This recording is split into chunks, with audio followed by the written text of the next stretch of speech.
बिस्मिल्लाहिर्रहमानिर्रहीम। नाज़रीन कराम अस्सलाम वालेकुम। नाज़रीन, हालात में तब्दीली के हवाले से नवाज़ शरीफ के साथ कुछ अहम राब्ते हुए हैं और उनमें उन्हें एक ख़ास इतला दी गई है। उस इतला की तफसील तो इतनी ज़्यादा नहीं है, लेकिन कुछ इशारे हैं वो मैं अर्ज़ करता हूँ। लेकिन पहले मैं ये मौजूदा जो सूरत हाल में नई तब्दीलियाँ हुई हैं, नई पेश रफ्तें हुई हैं, उन पर थोड़ी सी बात करना चाहता हूँ। जिन हलकों को हम ज़िम्मेदार कहते हैं वो मामलात को सिमटाने की कोशिश कर रहे हैं, लेकिन मामलात सिमट नहीं रहे बल्कि फैल रहे हैं। जैसा आपके सामने है कि एक तो ये जो बराड़ शीट का स्कैंडल सामने आया है, इसमें न सिर्फ ये है कि मौजूदा हुक्मरान मुलव्वस हैं बल्कि ज़िम्मेदार हलकों का नाम भी लिया गया है। बराड़ शीट के जो मासवी साहब हैं उन्होंने बताया कि एक मामले को दबाने के लिए ये कुछ लोगों ने कमीशन मांगा, उनमें 2 जर्नैल हजरात भी थे। उन्होंने एक जनरल का नाम लिया और दूसरे का नाम नहीं लिया, और ये भी नहीं बताया कि उनको फिर कमीशन दिया गया या कि नहीं दिया गया। और फिर जिस तरह ये शहजाद अकबर साहब लंदन गए जल्दी में, और जो पाकिस्तानी सफारत खाने को हाई कमीशन के फ़ंड में जिस तरह रकम जमा कराई गई अदालती फ़ैसले से पहले ही, उससे ये साफ़ इशारा मिलता है कि ये मामलात इतने संगीन हैं कि हुकूमत ने पहले ही तय कर लिया था बराड़ शीट से कि हम इतनी रकम आपको देंगे और उसके बदले में कमीशन जो सरकारी ख़जाने से है वो किसी को जाएगा। वो किसको कमीशन गया है, इसमें शहजाद अकबर का नाम भी आ रहा है, लेकिन हम ये दावा नहीं कर सकते कि उन्होंने कमीशन लिया। लेकिन ये तो तय है कि मामला बहुत गड़बड़ है और इसमें हुकूमत पाकिस्तान, मौजूदा PTI की जमात जो है और जो उनका पूरा हुक्मरान गिरोह है वो इसमें मुलव्वस है और उसकी मिली भगत से ये सारा काम हुआ है। वरना ये मुमकिन नहीं था कि अदालती फ़ैसला आने से पहले ही पाकिस्तानी हाई कमीशन में हुकूमत पाकिस्तान वो रकम जमा करा दे जो बराड़ शीट को दी जानी थी। और दूसरा ये है कि ये भी ख़ास बात है कि रकम सिफारत खाने में जाती है तो उसे अदालत कब्ज़े में नहीं ले सकती और कोई दूसरा इदारा भी उस रकम पर हाथ नहीं डाल सकता। चुनांचे ये आम अकाउंट में नहीं गया बल्कि कमर्शियल अकाउंट में गया, जिसमें डाली गई रकम कब्ज़े में लेनी आसान होती है। ये इतना बड़ा वाक़या है कि ये आने वाले दिनों में हुकूमत के लिए बहुत ज़्यादा परेशानी का बास बनेगा और उससे निजात की कोई सूरत नज़र नहीं आती सिवाय इसके कि मुक़्तदर हल्के मुदाखलत करें और एक मरतबा फिर इमरान खान को बचा लें। जिस तरह के ये फार अकाउंट्स जो स्कैंडल है तहरीक इंसाफ का, उसके मामले में हुआ है कि ये मुसलसल 6 साल से केस चलने नहीं दिया जा रहा और नाम तो उन्हीं इदारों को आ रहा है कि उनके दबाव पर यह केस नहीं चलने पा रहा।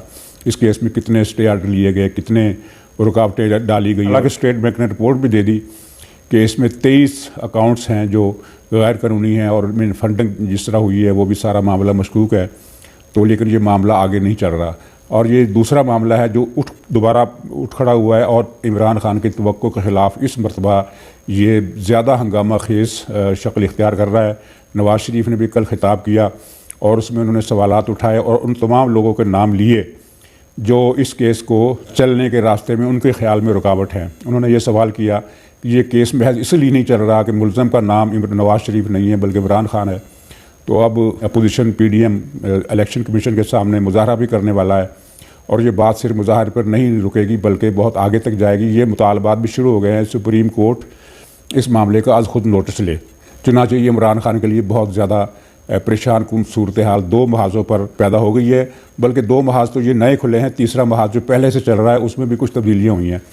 वो जो मैंने अर्ज़ किया था कि नवाज़ शरीफ को जो इतला दी गई है वो गैर मुल्की सफारतकारों की तरफ से है और इन सफारतकारों में अमेरिका, बरतानिया और दूसरे ऐसे ममालिक हैं जिनका पाकिस्तान के मामला से कोई ना कोई बराह रास्त या बिलवास्ता ताल्लुक़ बनता है। और पैगामात की तफसील जो है वो अभी बताना मुनासिब नहीं और इतनी ठीक भी नहीं, लेकिन उसका ख़ुलासा अगर हम एक सत्र में बताएं तो वो ये है कि जनाब ट्रंप साहब चले गए तो जो पाकिस्तानी ट्रंपू हैं ये भी अब नहीं रहेंगे। ये बात कतई और डेफिनेट अंदाज में नवाज़ शरीफ को पहुँचाई गई है और ये किस तरह होगा इसकी तफसील ज़ाहिर है नवाज़ शरीफ साहब ने अपने हलकों को नहीं बताई, वरना वो किसी न किसी तरीके से पहुंच जाती।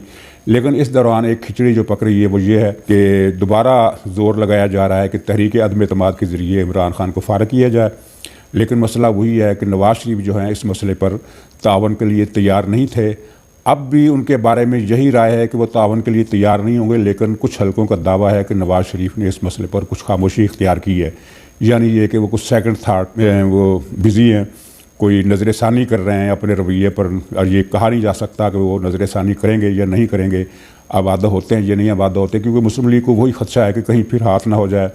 लेकिन मेरा ख्याल है कि इस मरतबा जिस तरह की तस्वीर बन गई है हालात की, उसके पेश नज़र हाथ करना अब मुमकिन नहीं रहा, क्योंकि जिस तरह से स्कैंडल आए हैं और जिस तरह से बहरान एक के बाद एक नई शक्ल इख्तियार कर रहा है, तो मुख्तलिफ इदारों के लिए ये आसान नहीं होगा कि वो इस मरतबा भी इमरान खान को बचा कर ले जाएँ।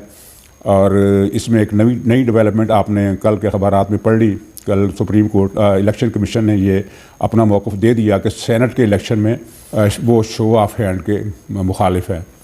इमरान खान चाहते हैं कि शो ऑफ हैंड हो, और सेनेट के इलेक्शन में ये खुफिया बैलेट का जो तस्वर था उसकी बुनियाद ये थी कि अरकान असम्बली अपनी ज़मीर से, अपनी मर्ज़ी से, अपनी ज़मीर से, अपने ज़मीर के मुताबिक जिसको वोट देना चाहते हैं वो दे दें। लेकिन शो ऑफ हैंड में ये होगा कि वो बाउंड हो जाएंगे, पार्टी पॉलिसी के ख़िलाफ़ किसी को वोट नहीं दे सकेंगे। तो इमरान खान के इस फैसले के पीछे जो अंदेशा है वो बहुत ज़्यादा हकीकी है, क्योंकि उन तक रिपोर्टें पहुँची हैं कि बहुत सारे उनके MPs जो हैं वो PTI के सेनेटरों को वोट नहीं देंगे। चुनांचे ये पेशगोई की जा रही है कि अगर सेनेट के इलेक्शन हो गए तो वो खुफिया बैलेट के ज़रिए होंगे, और उसमें तहरीक इंसाफ को सेनेट में बहुत ज़्यादा मनफी किस्म के सरप्राइज़ का सामना करना पड़ेगा, और ज़्यादा सीटें पीपल्स पार्टी ले जा सकती है। मुस्लिम लीग नून की सीटें भी जितनी उसे मिल सकती हैं शायद उससे ज़्यादा मिलें।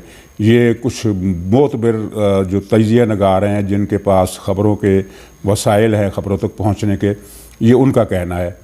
तो नाज़रीन, इसमें एक और जो पहलू है वो बड़ा दिलचस्प है, वो ये है कि मुख्तलिफ हल्के तब्दीली के लिए तैयार हैं, लेकिन वो ये नहीं चाहते कि मुस्लिम लीग नून फिर से आए। चुनांचे इतलात हैं, कुछ इस तरह की बातें हो रही हैं कि पीपल्स पार्टी के साथ मामला तय किए जा रहे हैं कि अगली हुकूमत फिर आप बनाएं। तो ये तो बड़ी दिलचस्प सूरत हाल पैदा हो जाएगी कि पंजाब में पीपल्स पार्टी का वोट बैंक 10 से 11% के दरमियान है, इससे ज़्यादा नहीं है। तो वो पंजाब से पीपल्स पार्टी को किस तरह इतने वोट दिलवाए जाएंगे कि वो अगली हुकूमत बना ले। मेरा अपना अंदाज़ा ये है कि अगर ये ऐसी कुछ स्कीम बन रही है तो ये भी कामयाब नहीं होगी।